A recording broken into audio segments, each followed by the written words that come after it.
आता 14 किलोच्या सिलेंडरमध्ये मिळणार फक्त 10 किलो गॅस। इराण आणि इस्रायलच्या वाढत्या तणावांचा थेट फटका आता तुमच्या स्वयंपाकघराला बसण्याची शक्यता आहे।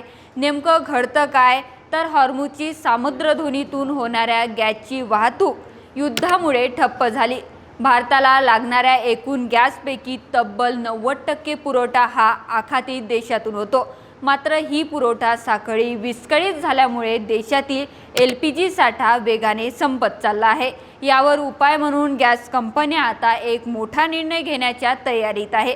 ग्राहकांना 14 किलो ऐवजी 10 किंवा 7 किलो गॅस भरलेली सिलेंडर दिले जाऊ शकतात।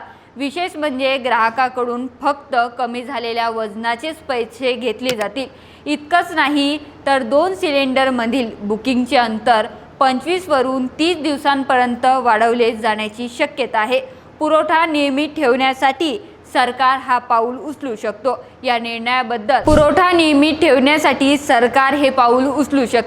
या निर्णयाबद्दल तुम्हाला काय वाटतं आम्हाला कमेंटमध्ये नक्कीच सांगा आणि अशाच महत्त्वाच्या अपडेट्ससाठी मराठी पॉडकास्टला नक्कीच फॉलो करा।